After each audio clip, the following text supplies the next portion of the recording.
Welcome everyone to another video. You're here with James from Lighthouse Driving School. I'm going to look at country roads with you today. It's been a little while since we've done a video. It's been very busy for us, so trying to catch up on these extra things like videos and stuff has been a bit difficult. But something that we've not really looked at is country roads. Now, what do I mean by country roads? Well, any of the bigger A and B roads that take you from a town to another town to a village out in the sticks, they are your country roads. And it's all about how you handle yourself out on the road in these situations outside of your town driving. Now, hopefully your instructors are taking you out on the country roads, country lanes, giving you a wide variety of roads that you're training on. This hopefully will just add a little bit to your training, just to give you an idea of what it is to look out for while driving. Now, I'm going to flip the camera. I am at Gibson's farm shop. It's out near Aylesham, just past Aylesham. If you've not been here, I highly recommend it. It is just an amazing farm shop. But this is where I want to start. I want to start here and take you back towards Folkestone.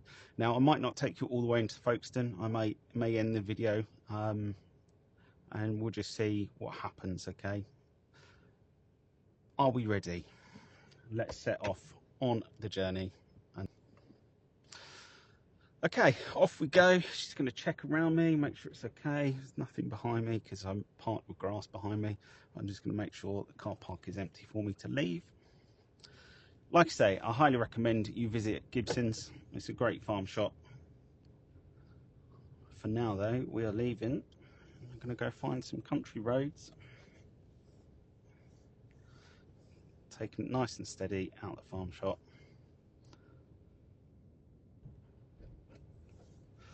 Turning left out the farm shop.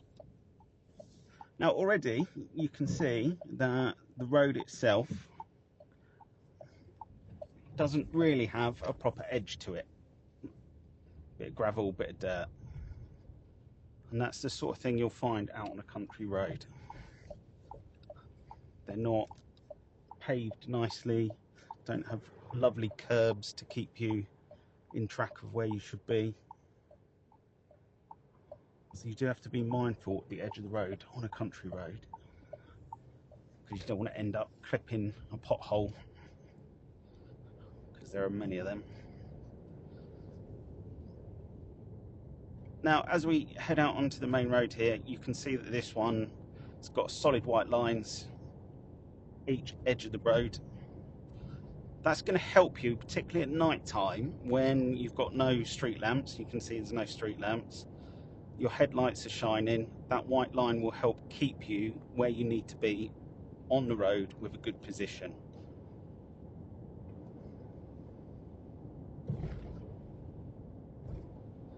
Watching for that car.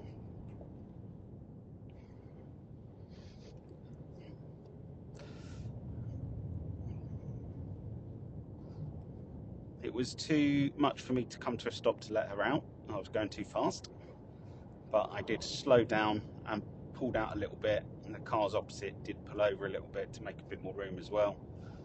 Probably shouldn't have poked her car out as much as she did.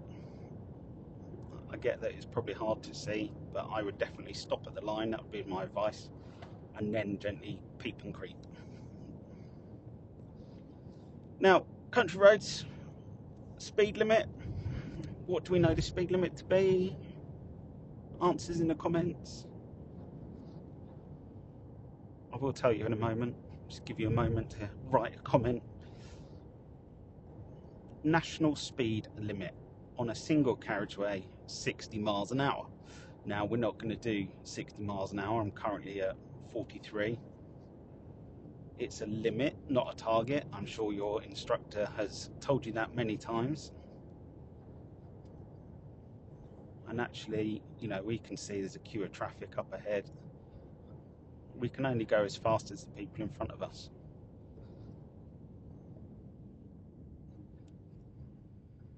Now, can you see what's in the far distance? Maybe not from this camera angle, but there is a tractor up in the far distance that's causing the traffic.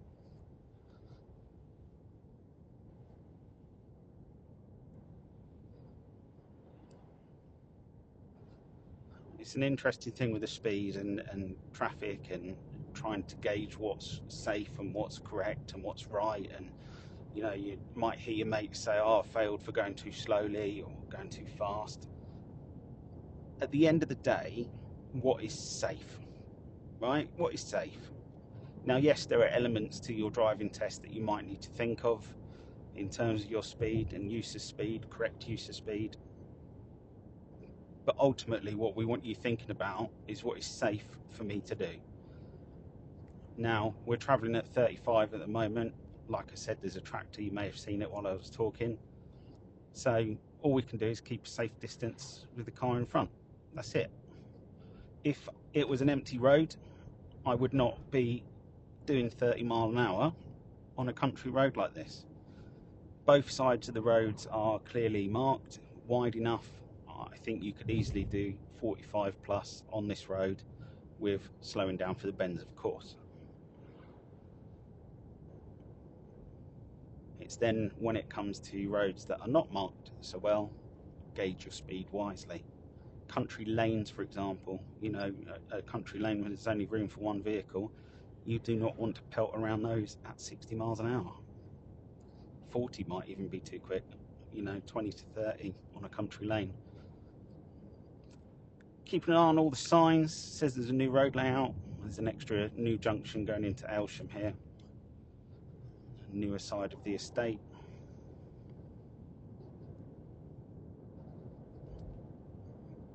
And again, I'm just going to keep my distance from the car in front. You may notice that he's braking a lot and he's just a little bit too close to the car in front of him, which requires him to brake a lot. I'm keeping this distance and I'm able to just maintain a relatively good speed, or just ease off my gas pedal to slow down a little bit. I'm hardly braking at all. It's a light there, he's turning, everything slowed down a little bit. I just came off my gas because I'd left a good distance to be able to do that without constantly using my brake pedal.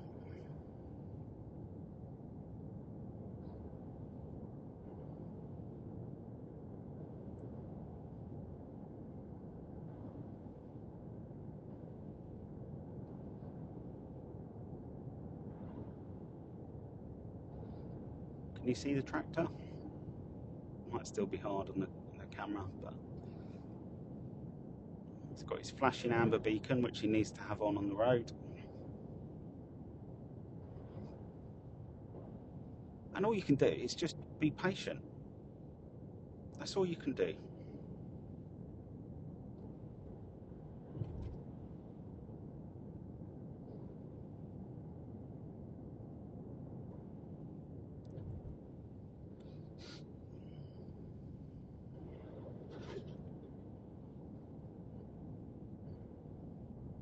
There's no point in getting impatient or angry or annoyed or what's happening here. I want to get going. There's just no point doing it. Just chill. And maybe, you know, you got the music on. I've got no music on today because I'm talking to you. Don't want that distraction for you. Just chill with some tunes.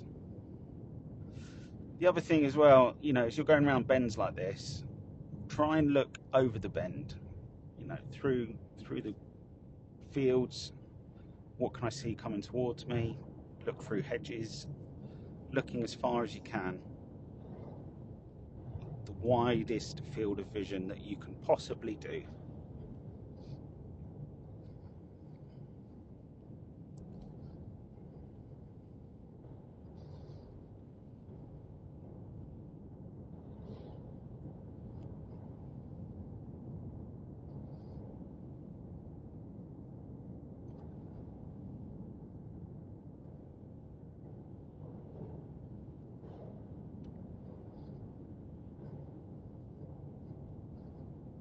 Roundabout's coming up, I know that. There's our sign, although it's a little bit hidden, a little bit broken. So I'm taking the first exit and we're going straight over. So checking my mirrors. I'm not going to signal because it's straight over. Already starting to look ahead, see if anything's coming. Nothing's there. Mirror signal off. When I say mirror signal off, it's always shorthand for mirror signal off of the roundabout. Confused a lot of my learners with that. Mirror signal off. Oh, I thought I needed it on. First exit. Heading towards Folkestone. Hopefully you clock the sign. Nothing coming. Little mirror check again. Make sure it's all safe behind me. No one's followed yet. Still got our tractor in front of us. But looking ahead, I can see a 40 sign. I can see a big yellow sign that says queues likely. So just taking it steady. Again, keeping a good distance from the vehicle in front. Brake lights coming on. Car wants a garage.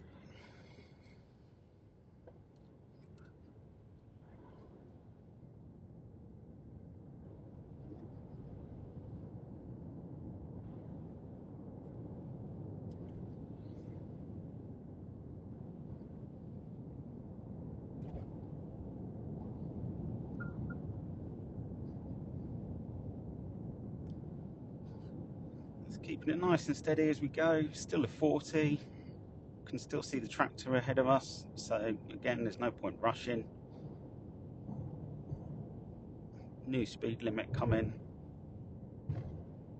But again, I can only do what I can do with what's in front of me.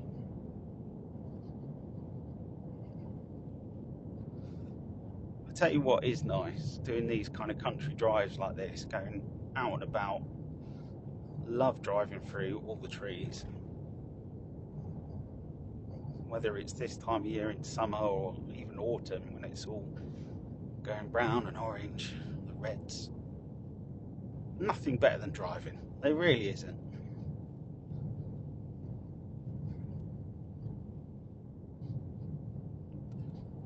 Although it'd be nice to see the roads kept a bit nicer. AKCC.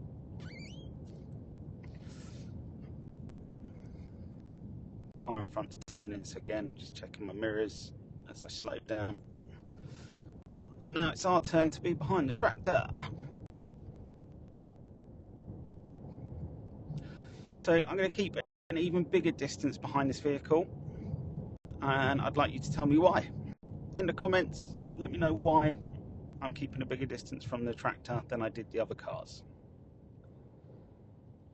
And I'm not going to reveal the answer in the video. I just want you to comment and let me know why I might leave a bigger distance.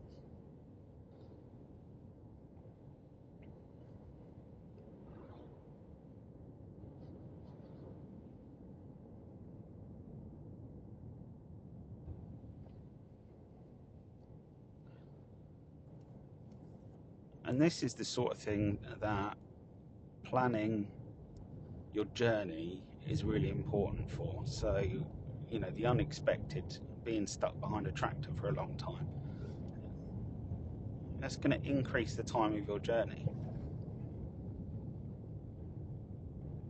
When I left this morning, I left 15-20 minutes earlier than what I wanted to allow for morning traffic, you know, than I wanted to, maybe than I would normally do, rather than wanted to. It's probably the better way to put it. Now, did you see why we're coming to a stop? Did you see why we are? You might not have done in the video. There we go, another big vehicle going through a small little village. And it's tricky for these vehicles to get past each other. So again, just keeping that distance from the tractor. You know, notice the signs as well as we're going through this village. Overhanging building means the building is sticking out in the road. You can see the little cottage on the right that sticks out.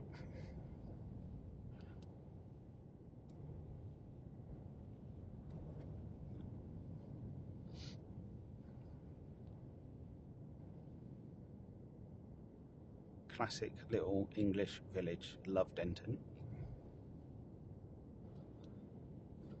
Tractor's slowing down again, struggling with the size of himself. Look at all these little cottages. Quaint, sweet little cottages.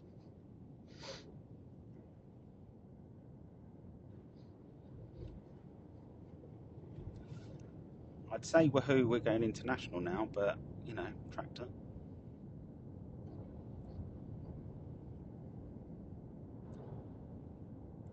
If the opportunity presents, I will overtake. I'm going to do it, or I was about to do it now, and then that car came in the distance, so I won't do it now. When you overtake on a country road like this, never do it near a bend. I always do it on a straight strip of road. Make sure the road markings are correct for you to overtake. Can't do it on solid white lines. So like now, it would be wrong for me to overtake due to the markings. Not that I would.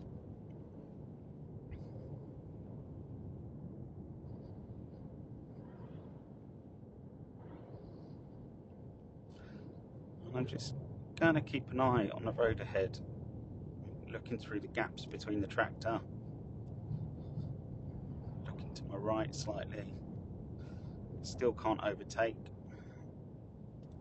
So now technically I can overtake, but there's vehicles coming, so I'm not going to do that. And he's looking, and he's going. Little mirror signal to overtake, and then mirror to come back. There we go, little overtake on a country road, straight bit of road, broken lines on the centre of the road, saying that I can. Quick little look, mirror check to make sure no one else was overtaken, and we're back off. So instead of 30 mile an hour, I'm now at 48. But noticing the signs up ahead.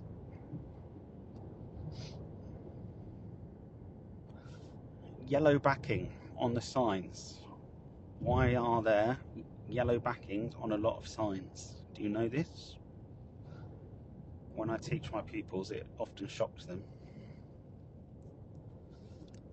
The yellow markings are there to help you take note of the signs, make it more obvious.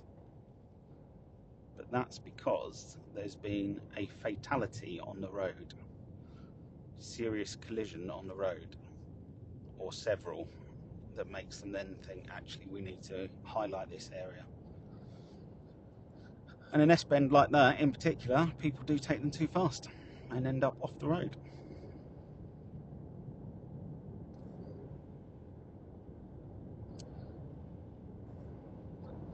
Nice straight road, hitting 55 now. Again, this one, country road, it's a bit bumpy, you know, poorly maintained, potholes and what have you, but it's a busy road. It's the through road from Canterbury to Folkestone, used by hundreds of vehicles a day. So it's going to get wear and tear, isn't it? But we've got our solid line on the left, marking the edge of the road, which again at night time will help you keep your position.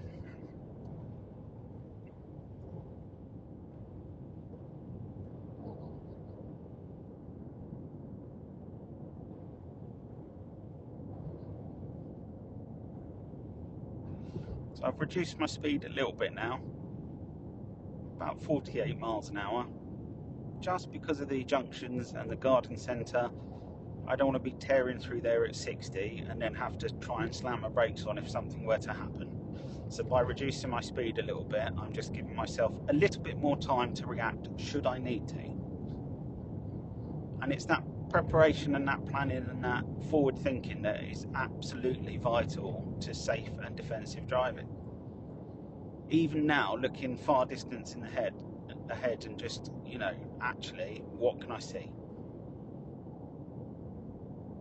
Pedestrian walking their dog on the pavement, being mindful of that. What if the dog bolts? Two doggies, one little small one hidden by the high grass. Coming into a 40 zone, so again, just checking my mirrors, what's behind me, slowing down.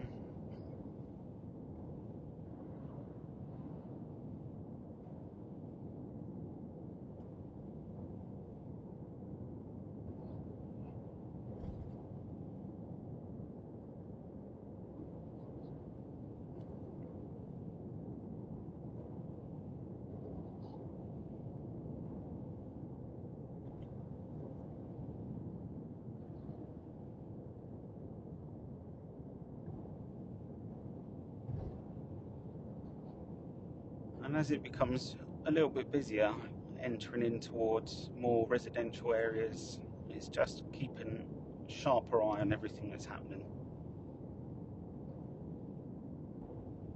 The difference between that white car and the other one at the beginning of the video, in terms of coming out of a junction,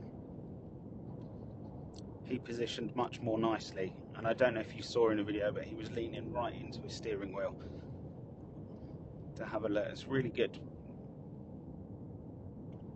Leaning in, pull yourself forward, looking around, it's all going to help with your vision to see what's happening. Don't just pull out like that other car did. Okay, notice of a roundabout, triangle there, and then the actual sign giving us directions. We're going to go right. It's the second exit, but we're turning right. Eyeballing my mirrors. Should probably do like we teach you. Move your head. It's the experience of driving, you see. You end up eyeballing your mirrors. And then we say to you, look, exaggerate your movements.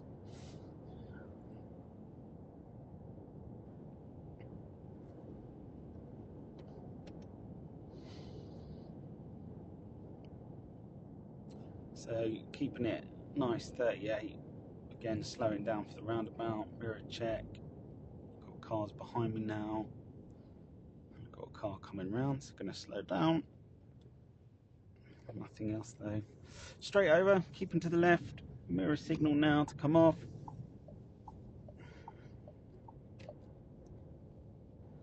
Nice and simple. So we're back in Hawkinge now, so a lot of you will drive around Hawkinge. There's test routes up in Hawkinge. Important to really pay attention up here. You know, look at the state of the trees covering all the signs and things. Maintenance is not very good by highways. Mirror checks. Nothing coming. Good old Lidley. Signal.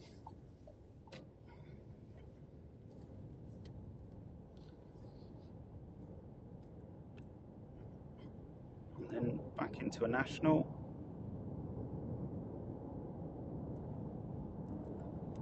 But again, do I want to do 60 down this hill? Yes, I do. No. I mean, I'm at 52. I think that's pretty reasonable to come down the hill. And as I see the sign said, like now, I've come off my gas. I'm letting the car slow naturally because it's going to have its own speed picking up going down the hill. But I don't want unnecessary braking. Mirror signal for third exit, and now I'm bringing the brake in. And I'm just watching the roundabout. Done my mirrors, just to do another little check. He's signalling, so off we go. Signal back on so people know where I'm going. And then mirror signal to come off of the roundabout.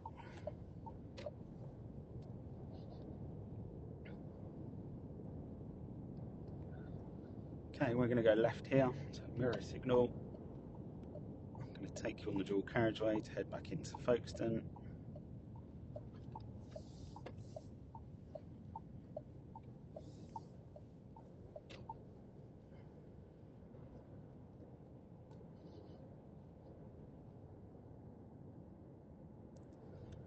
first exit for the dual carriageway. Forgot my mirror, did you notice? But got it in the end, and that, I think that's another thing to remember if you're on your test. Don't panic if you miss a mirror. Don't panic about it. Just look at it when you do remember. I was eyeballing my central, but still got to remember those wing mirrors. Coming on there and build speed, little shoulder check just to make sure. And it's not a 10-minute glance over your shoulder, it is literally like, well, we say kiss the parrot, just to make sure there is definitely nothing in that blind spot. Now, I'm going to keep my distance from the car in front because I'm going to come off straight away at the next exit. And this, again, something for you to think about on your test. If you come onto this dual carriageway from where I did, through the tunnel, don't rush to overtake. Because you will come off at this junction, because going any further is the motorway. And the examiner will not take you on the motorway. And then I want you to take note of all the signs, because this is another area that a lot of people fail on at the bottom of this slip road. Reduce speed. So already I'm off my gas. This next sign, max speed 25. It's an advisory, but it's a very good advisory, and I suggest that you follow it. By the time these white lines come in, let's be using our brake pedal, come into control, round a bend, and we're going straight over, second exit. And that's what you want. You want control on that bend. You don't want to go round that too quickly. And I think a lot of people don't quite realise how sharp it is at the bottom. Hence all the warning signs, so take note of them. Busy roundabout, this one. Again, another one that a lot of people fail on. Do not rush it. Take your time. Only go when it's safe and there's a good gap. Looking across the roundabout, so I'm looking, there's nothing there, nothing coming.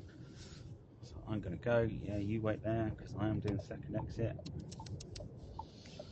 People in a rush, tell you. Into a 40, make sure your signal comes off early there as well, because you don't want to be giving the left signal with a junction there. So get into the right hand lane, so we turn right at these lights.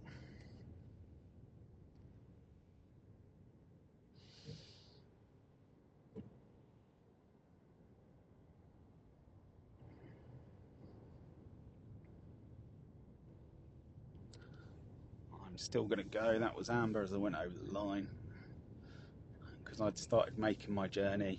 It would have been quite a harsh stop, and I had a vehicle right up my bum. So safe decision, let's go with the amber. Don't go through a red though. Obviously if you need to do a sharp brake, do a sharp brake, but keep it safe, yeah.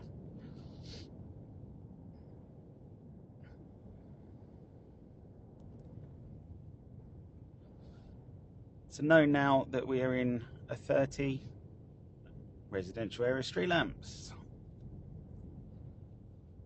So keeping it steady, just following the flow of traffic. Going left into Surrendon Road, and then we'll come to a stop with the video.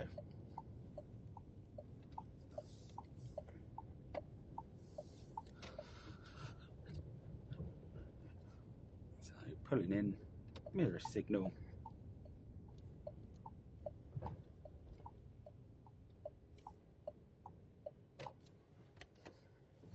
There we are. Let's swap that back around. There we go. So hopefully you found that helpful. Some hints and tips on country roads. Me rambling on for 20 odd minutes. Hopefully though, like I say, there's some things in there that you've been able to take away and learn. A little overtake with a tractor, that was useful for you to see that. For now, enjoy your driving. Take care. I'll see you next time.